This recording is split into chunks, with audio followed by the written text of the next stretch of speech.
I have now put out simple one-shot builds for all 5 of the characters in Clair Obscur Expedition 33, which are straightforward standalone builds, seeing the character perform well solo or in a group dynamic. Each character comes with a one-turn solution both for clearing the screen of all enemies and extreme single target damage as well. Whilst I've already done a very effective Phantom Stars build for Verso, which I would like to revisit to touch up and perfect, for today's setup I want to do a really different super burn stacking build that is really fun, very satisfying, and a totally different way to play. Let's not waste any time, we're going to jump right in so you can get to increasing your OPness. This build revolves heavily around the weapon as well as your actual Luminous setup, piling an obscene amount of burn stacks onto the enemy so that they burn to a crisp, if they even make it that far and do not get freedomed to death. The weapon of choice here being the phenomenal Corpeso sword, which can be acquired in the Dark Shores from the first set of Noirs, and there are some other places you can pick it up at different levels, but this is a really easy spot to grab it, and actually has one of the highest base power ratings out of all of the swords, only being beaten out by a small amount by 3 joint first places. The first and the third bonus abilities are what we're really keen on here, although all 3 are useful. The level 4 ability applies 2 stacks of burn per rank per base attack, starting at 2 stacks at rank D, an additional 2, so 4 at rank C, 6 at rank B, 8 at rank A, and finally 10 at rank S. The level 10 ability gives us +1 AP on rank up, which is going to aid in our AP generation, which you'll see is going to be a very important part of the build as well. And lastly, the level 20 ability, which is going to increase burn damage by 50% per rank, up to 300% on rank S, which is all rather spicy. Your attributes are really straightforward and self-explanatory. It scales primarily with agility and secondarily with vitality, that you're going to be speccing in respectively to might, agility, and vitality. For the Pictos, I'm going to suggest these specific ones which are part of the build, and although it would be nice to get our speed higher, the Lumina cost is already really high, so if you can double up with your Pictos, that's going to be super helpful. I went for Combo Attack 3, which does give us a nice boost to speed, and is a 30-point Lumina, Energy Master a 40-point Lumina, and Cheetah another 40-point Lumina, which also gives us a small speed boost. We're not actually going to be using skills at all in this setup, it's all free aim and attacking. Take your favorite set of skills, maybe follow up is going to be pretty useful to have on board, and perhaps anything dealing physical or non-weapon elemental damage. And last but not least, onto the actual Luminous setup. I've done this with 299 Lumina points. If you don't have that many or don't want to get that many, that's fine. Just drop some of the more expensive damage boosting skills like the ones around shields, and whatever else you need to. We'll immediately get auto powerful and auto rush through empowering last stand and accelerating last stand, as we'll be doing this solo. That combined with energizing powerful, energizing rush, and energy master are going to be super helpful for our AP generation. We'll also be taking energizing shots, as free aiming is going to be a very big part of the setup. Lots of abilities around shots like marking shots, powerful shots, augmented aim, burning shots, accelerating shots. All of these are going to be helpful to deal more damage and to generate more AP, so that you're able to keep doing free aim shots for longer. Combo attack 1, 2, and 3 are going to be essential, so that your base attack is hitting 4 times, as this will be our primary vehicle for stacking burn on the enemy. Double burn is also absolutely essential, which does exactly what it says. It's going to double all of the burn stacks that you apply, and the rest is increasing our damage as high as we can do. Things like exposing attack, greater powerful, glass cannon, immaculate, in medias res with powerful shield, shield affinity, solidifying, inverted affinity, tainted, versatile, anything and everything that you have. But as always, if you don't have them all, it is not the end of the world. It is far more important that you understand the principles behind the build than necessarily using every single Lumina per se. And all that's left is for us to put it all together and take it for a spin. Upon starting a battle, you are going to get bukaki'd by a plethora of Lumina abilities, stuffing all of those buffs that we've equipped down your throat from the get-go. And the first thing that you're going to do is go straight over to your free aim stance and proceed to express your freedoms against the enemy. All of these shots are going to deal damage and, very importantly, help to increase your rank, getting your perfection up through from rank D all the way up to rank S. And the shots will deal progressively more damage as we increase through the ranks, as they of course provide a damage multiplier to Verso, making the shots portion of this setup alone enough to take down some of the strongest enemies in the game. Many of the AP generation Luminas are single use per turn, such as rewarding mark, energizing rush, energizing powerful, so you're not going to be able to infinitely shoot. However, you can constantly keep proccing energizing shots, so if you're super lucky, that alongside Energy Master will allow you to keep free aiming away. Many of your opponents will have a weak point where they take additional damage. I'm not talking about the single-use weak points. You'll notice that headshots on many of the enemies do a lot more damage, so if you do want to slow it down and just aim your shots, that's absolutely fine. You will get significantly more damage out. Once you have expended all of your AP for that turn, hopefully you'll be at rank S. Chances are you'll probably be high rank A. You're going to do a base attack.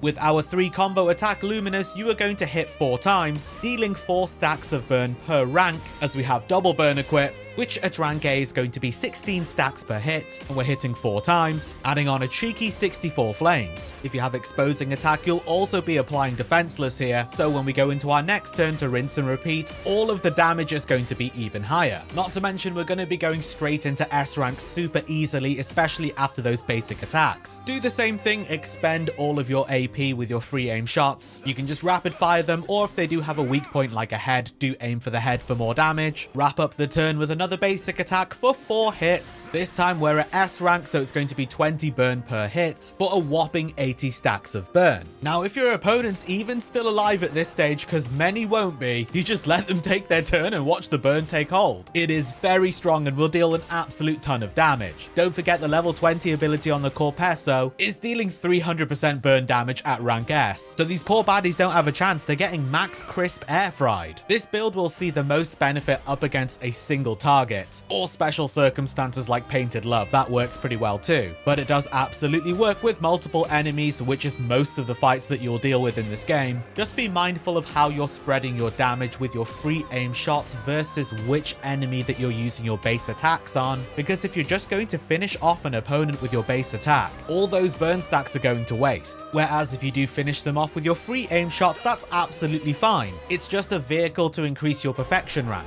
There's only really one caveat with this build, and it's a pretty big one. The Corpeso deals fire elemental damage. All of your free aim shots and basic attacks will also deal that fire elemental damage. Up against opponents that are merely resistant to fire, this doesn't really matter, but if they nullify or absorb it, you're in trouble. It breaks the build. Here's where your skills as a backup contingency plan come into play, specifically those dealing light damage or physical damage, anything but the weapon's own element. Perhaps skills like Phantom Stars or Follow Up is a great choice after all those free aim shots. Maybe Berserk Slash. But if you happen to be in an area where a lot of the enemies are nullifying or absorbing fire, maybe don't use this build for that section, take someone else, or your regular party dynamics, you know, without specific builds per se. But there you have it, your absolutely crazy super burn stacking build with Verso and the Corpeso sword. It's crazy, very, very powerful, obliterates basically everything. Go and embrace the Pyromaniac within, as easy as 1, 2, 3, woo-wee, mon ami. I mentioned right at the beginning, but I've done one of these for each of the 5 characters. You may be interested in checking those out if you enjoyed this one. It's more of the same, really epic, mostly solo focused, whilst also having the malleability to apply these same core principles to a group dynamic. If you do enjoy my style of builds, I take a very similar approach to different games as well. Feel free to subscribe for more, but either way, until next time,